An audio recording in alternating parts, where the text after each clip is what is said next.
दोस्तों नमस्कार। मैं राकेश श्रीवास्तव, एक author, speaker, trainer, counsellor, life coach और एनएलपी प्रैक्टिशनर। दोस्तों, आज मैं टॉपिक को इससे पहले शुरू करूं, आपसे हमेशा की तरह एक नम्र निवेदन है कि कृपया आप मेरे इस YouTube चैनल को सब्सक्राइब करें, लाइक करें और ज़्यादा से ज़्यादा शेयर करें। कारण यह है कि मैं अब तक जितने भी वीडियो डाले हैं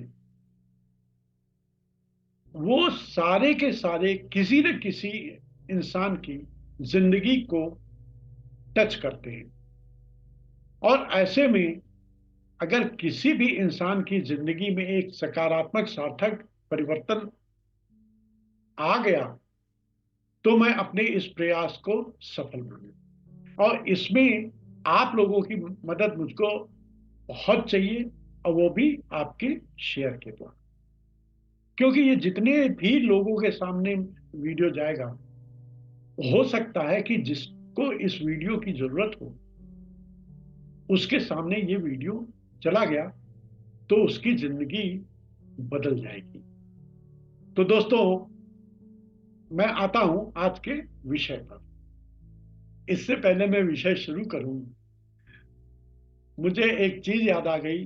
अपने पिछले एपिसोड के आखिर में मैंने बोला कि मैं अगले एपिसोड में पोस्ट ट्रॉमेटिक स्ट्रेस डिसऑर्डर पे बात करूंगा। तो मेरे दिमाग में पता नहीं क्यों आ गया कि कहीं आप लोग ये ना सोचें कि पोस्ट ड्रामेटिक। तो दोस्तों, ये पोस्ट ट्रॉमेटिक होता क्या है? देखिए, ट्रॉमेटिक वर्ड आया है ट्रॉमा से। ट्रॉमा क्या है?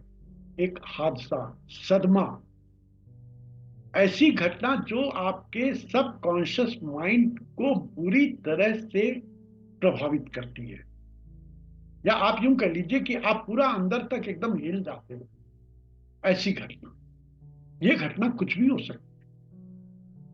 टेररिस्ट का अटैक हो सकता है, वार हो सकती है, अर्थक्वेक आ सकता है, चाइल्डहुड का सेक्स एब्यूज हो सकता है, किसी नियरेस्ट डियरेस्ट की डेथ हो सकती है, कोई एक्सीडेंट हो सकता है, फेटल एक्सीडेंट हो सकता है। तो वो सारी घटनाएं, अब मैं लिस्ट तो बहुत लंबी हो जाएगी, तो वो सारी घटनाएं जो किसी की जिंदगी को पूरा आमूल चूल परिवर्तित कर दें और उसके जिंदगी में एक आपके लिए अनवांटेड चेंज आ जाए, एक डिसऑर्डर हो जाए उसकी पर्सनालिटी में, तो उसको हम पोस्ट ट्रॉमेटिक स्ट्रेस डिसऑर्डर कहते हैं। अब ये इसमें स्ट्रेस शब्द क्यों जुड़ा हुआ है, इसको मैं आगे बताऊंगा। तो दोस्तों, ये हुआ संक्षेप में पोस्ट ट्रॉमेटिक स्ट्रेस डिसऑर्डर का मतलब। और दोस्तों, आज की दुनिया वैसे भी सुरक्षित नहीं है। कभी भी, कहीं भी, कुछ भी हो सकता है। अब दोस्तों, आता हूं मैं कि इस पोस्ट ट्रॉमेटिक स्ट्रेस डिसऑर्डर के सिम्टम क्या है। बार बार जो आपके साथ घटना हुई है उसके इमेजेस या उसके जो डायलॉग्स हैं वो फ्लैश करें। उसके बाद से आपको एक हमेशा एक नाइटमेयर सा लगता रहेगा। नाइटमेयर मतलब आप सो रहे हैं, अचानक उठ के जग गए, पता चला पूरा एकदम पसीने पसीने हो गए, हार्ट बीट बढ़ गई है, सांसें भारी हो रही हैं, और एक इंटेंस स्ट्रेस, इंटेंस, हर समय एकदम स्ट्रेस में आप रह रहे हैं। और ये कब हो रहा है? जब आपको वो घटना याद आती है या कोई ऐसा हैपनिंग हो जाए कि आपके दिमाग में वो घटना याद आ जाए, तब ये इंटेंस स्ट्रेस की कंडीशन होगा। और दोस्तों, जब ऐसा होगा तो आप एकदम आप कह लीजिए कांपने लगेंगे, जैसे आदमी डर में कांपता है वैसे। पैनिक हो जाएगा, आप हमेशा एकदम सहमे सहमे रहेंगे, वो एक डर सा रहेगा, कहीं फिर न हो जाए ऐसा मेरे साथ। और ये स्ट्रेस के कारण क्या है कि आप बहुत जल्दी अपसेट हो जाएंगे, गुस्सा आएगा, और आपका बिहेवियर वो एग्रेसिव हो जाएगा। और दोस्तों, आपके लिए बड़ा मुश्किल हो जाएगा अपने काम पे फोकस करना या किसी चीज पे कंसंट्रेट करना। अगर आप पढ़ाई करते हैं तो आप पढ़ाई में कंसंट्रेट नहीं कर पाएंगे, आपकी नींद जो है वो डिस्टर्ब रहने लगेगी। और दोस्तों, आप अपने आप को हमेशा बिजी रखने की कोशिश करेंगे कि जिससे वो जो घटना है उसकी याद आपको ना आए, आप उससे दूर भागने की कोशिश करेंगे। और उस घटना का आपके जीवन में ऐसा बुरा इम्पैक्ट होगा कि आप अपनी फीलिंग, अपने अफेक्शन, अपनी इमोशन को एक्सप्रेस करने में आपके लिए दिक्कत होगी। आप अपने आप को डिटैच सा महसूस करेंगे, आपका जो बिहेवियर है वो सेल्फ डिस्ट्रक्टिव हो जाएगा, अनइजीनेस, रेकलेसनेस, और यहां तक ये भी हो सकता है कि आप ड्रग एब्यूज के शिकार हो जाए, या अल्कोहलिक हो जाए, या चेन स्मोकर हो जाए, हो सकता है। अब ये चाइल्ड एब्यूज के केसेस में क्या होता है, बच्चा जब बड़ा हो जाता है उसके बाद भी वो किसी के ऊपर विश्वास नहीं करता, हमेशा वो डरा डरा रहेगा कहीं वो चीज दोबारा रिपीट न हो जाए, और हमेशा अपने आप को ब्लेम करना कि मेरी वजह से हुआ। तो ये जो पोस्ट ट्रॉमेटिक स्ट्रेस डिसऑर्डर है, ये 3 इवेंट में बहुत ही ज्यादा सीरियस हो जाता है। एक तो आपका टेररिस्ट अटैक, जहां आपकी आंखों के सामने गोलियां चल रही, लोग मर रहे हैं, ब्लास्ट हो रहा है, बॉम्बे यही हुआ, लोगों ने अपनी आंखों के सामने डिब्बे को उड़ते हुए देखा, रेलवे स्टेशन पे गोलियां चलते हुए देखा, मरते हुए देखा। और चाइल्ड एब्यूज, चाइल्ड एब्यूज का बच्चा, वो आप कह लो कि इवन कि एट द एज ऑफ 30-35 वो उस ट्रॉमा से नहीं निकल पाता। रीजन क्या है कि वो खुल के वो बताता नहीं है, और वो चीज उसके सबकॉन्शियस माइंड में एकदम स्टोर कर जाता, और इसका कारण होगा गुस्सा आएगा, कभी उदास हो गया, मतलब मूड स्विंग भी होता है। और चाइल्ड अब्यूज के केसेस में तो जो बच्चा है वो हमेशा गिल्ट में रहेगा, दिमाग में ये रहेगा मेरी वजह से ऐसा हो गया मेरे साथ। और दूसरा शर्म रहेगी, शर्म के मारे वो किसी को बता नहीं पाता। तो दोस्तों, ये जो पोस्ट ट्रॉमेटिक स्ट्रेस डिसऑर्डर है, इसकी वजह से होता क्या क्या है। एक तो आपको जैसे मैंने बताया, स्ट्रेस तो होता ही होता है, एंजाइटी डिसऑर्डर हो जाता है। आपको मैंने पहले ही बताया हुआ, स्ट्रेस होगा तो एंजाइटी, एंजाइटी के बाद डिप्रेशन में चला जाएगा। और डिप्रेशन जब होता है तो डिप्रेशन के बाद तो वही है, सुसाइडल टेंडेंसी, डिसोसिएटिव डिसऑर्डर भी हो जाएगा, कि आप अपने आप को जो है अपने आप से डिसोसिएट करने लगते हैं, हमेशा सेल्फ एब्यूज, अपनी सेल्फ इमेज को ही आप डिस्ट्रॉय करने लगते हैं। तो दोस्तों, ये इम्पैक्ट होता है इंसान के ऊपर, पोस्ट ट्रॉमेटिक स्ट्रेस डिसऑर्डर। दोस्तों, ये पोस्ट ट्रॉमेटिक स्ट्रेस डिसऑर्डर के कुछ उदाहरण मैं आपको बता दूं। एक तो आपका car accident, sexual assault, childhood की बुली या अब्यूजेज रिलेटिव्स या पेरेंट्स के द्वारा या कजन्स के द्वारा, किडनैपिंग भी है एक, किसी ने आपका किडनैप कर लिया, now your life is at threat. तो ऐसा कोई भी इवेंट जहां आपकी जिंदगी का खतरा है, पोस्ट ट्रॉमेटिक स्ट्रेस डिसऑर्डर की प्रॉबिलिटी होती है। टेररिस्ट अटैक आपको होता है, दंगे, या आप रास्ते में चले जा रहे हैं, आपने देखा किसी ने किसी का मर्डर कर दिया, उसका भी बहुत गहरा असर पड़ता है। मेरे साथ मेरे बचपन में हुआ था, मेरी आंख के सामने जो है, दिन दहाड़े चलती सड़क पे एक ने एक को चक्कू से मार डाला। तो काफी दिन तक उसका इम्पैक्ट मेरे दिमाग पे था।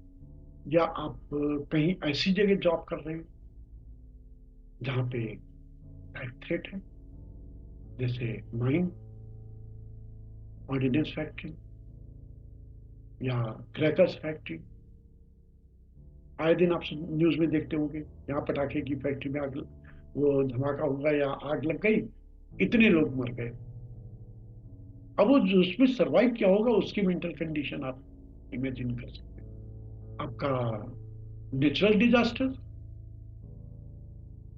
जैसे यहाँ सुनामी आई थी, भुज का अर्थक्वेक। अर्थक्वेक तो आजकल मामूली बात हो गई, आए दिन होता रहता है। और दोस्तों, किसी ऐसे की डेथ जो आपकी जिंदगी में बहुत ज्यादा मायने रखता है, वो आपका फ्रेंड हो सकता है, आपके पेरेंट्स हो सकते हैं, आपका कोई क्लोज रिलेटिव हो सकता है। तो दोस्तों, ये सब इवेंट हैं जिनके बाद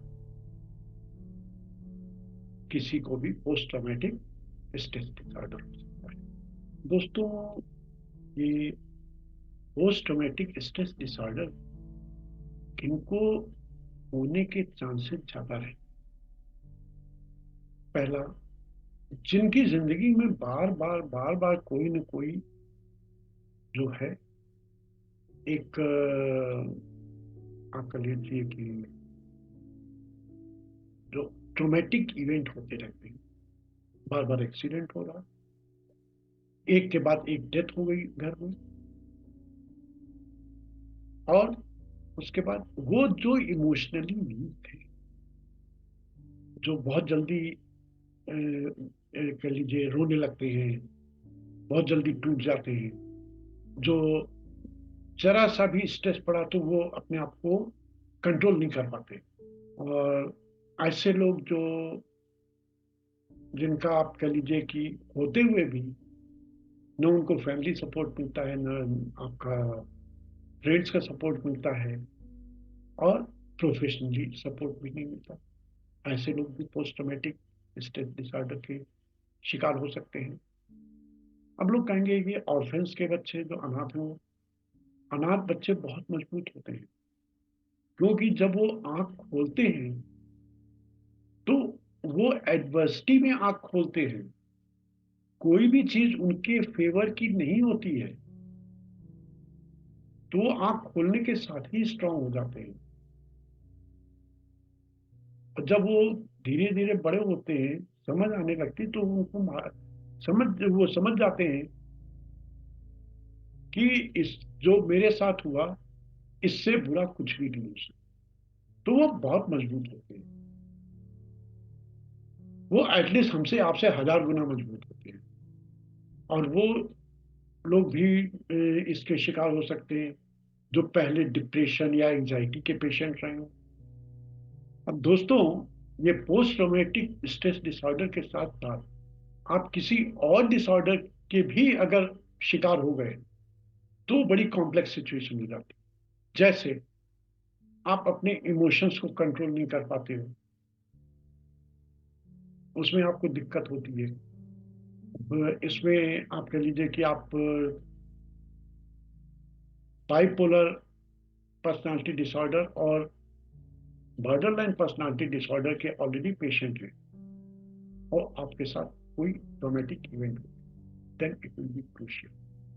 और दोस्तों, आपको जैसे कहते हैं डिजीनेस, आपका दोस्तों ये ड्राउजीनेस, स्टमक अपसेट, हेडेक, या आप कह लीजिए कि बॉडी पेन, वगैरह जो होता है, जो हमेशा थके थके से रहते हैं, उनको भी पोस्ट ट्रॉमेटिक इवेंट हो सकता है। दोस्तों, ये पोस्ट ट्रॉमेटिक स्ट्रेस डिसऑर्डर और बाइपोलर पर्सनालिटी डिसऑर्डर या बॉर्डर लाइन पर्सनालिटी डिसऑर्डर की वजह से क्या है, मूड स्विंग हुआ, क्योंकि बहुत ही कहते नहीं डेडली कॉम्बिनेशन, कॉकटेल है ये। मूड स्विंग होगा, डिप्रेशन होगा, स्ट्रेस होगा, सुसाइडल थॉट्स आएंगे,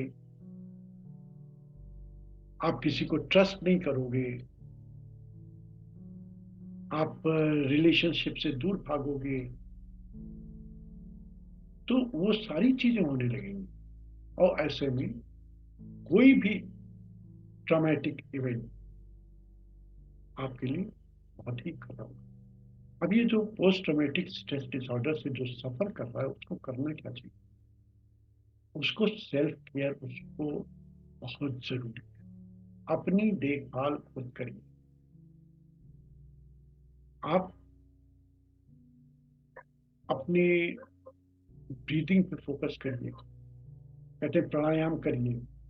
क्योंकि देखिए, ये पोस्ट ट्रॉमेटिक स्ट्रेस डिसऑर्डर के बाद आदमी अपने आप से ही ज्यादा वो नफरत करने लगता है। तो सेल्फ लव डेवलप करना है। वो कब होगा? जब आप उस इवेंट की मेमोरी से डिसोशिएट करें। डिसोशिएशन के लिए एक्टिविटी जरूरी, तो उसमें मेन चीज है ब्रीथिंग। आप प्राणायाम करिए। देखिए, जब आप डिसोशिएट करने की कोशिश करेंगे उस इवेंट से, तो वो बार बार आपको रिमाइंड करेगा, आपके दिमाग में उसकी मेमोरी आएगी। तो ऐसे में क्या है, कोई भी ऐसी चीज, वो पेन भी हो सकता है, वो स्माइली बॉल भी हो सकते हैं, या कोई भी ऐसा चीज जो आप कैरी कर सकते हैं। जैसे ही वो चीज मेमोरी में आया, आप तुरंत उस चीज को अपने हाथ में ले, आपको लगे नहीं, मैं अब उस इवेंट से बहुत दूर आ गया, वो इवेंट पास्ट में था। और जब आप प्रेजेंट में रहेंगे उस ऑब्जेक्ट की वजह से जो आप कैरी करते हैं, तब आपको लगेगा नहीं, मैं सेफ। जब आपके अंदर सेफ्टी की फीलिंग आएगी, नाउ आई एम सेफ, तब आप अपने आप को प्यार करना शुरू करेंगे, जो उसको बोलते हैं सेल्फ। और आप अपने को बहुत ही कंफर्ट में रखिए। देखिए, जो कुछ भी हुआ आपके साथ, उसके लिए आप रिस्पॉन्सिबल करता ही नहीं है। वो कहते नहीं है, एक बुरा सपना था, वो सोच के आप भूल जाइए। और सपने कभी भी हकीकत में होते, be past is past, and past is not going to come again. तो उसको भूलिए, आप प्रेजेंट में आइए। और एक इंग्लिश का फ्रेज है, you can not stop the waves. Waves जो आती हैं उनको आप स्टॉप नहीं कर सकते। So try to ride on the waves, surf, surf है, समुद्र में सर्फिंग लोग करते हैं। So learn to surf on the waves. जिंदगी है। कल ये हुआ था, परसों कुछ और होगा। तो एक चीज को लेके बैठना नहीं है। वो कहते नहीं, फॉरगेट एंड मूव ऑन। तो दोस्तों, ये रहा कि आपको क्या करना है पोस्ट ट्रॉमेटिक स्ट्रेस डिसऑर्डर। लेकिन ये तो मैंने बताया जो आप इजिली कर सकते हैं, लेकिन आपको थेरेपी करनी ही करनी है। क्योंकि आपके सबकॉन्शियस माइंड में जो ये ट्रॉमा बैठा हुआ है, इसको निकालना है। अगर नहीं निकलेगा तो आपको परेशान करता रहेगा। ये इसका इजीएस्ट जो तरीका है, वो एनएलपी और हिप्नोसिस में है। तो दोस्तों, ये रहा सब पोस्ट ट्रॉमेटिक स्ट्रेस डिसऑर्डर के बारे में। अब अगले एपिसोड में हम बात करेंगे सबसे खतरनाक पर्सनालिटी डिसऑर्डर जिसको बोलते हैं नार्सिसिस्ट पर्सनालिटी डिसऑर्डर। तो दोस्तों, अगले एपिसोड तक के लिए नमस्कार। Thank you.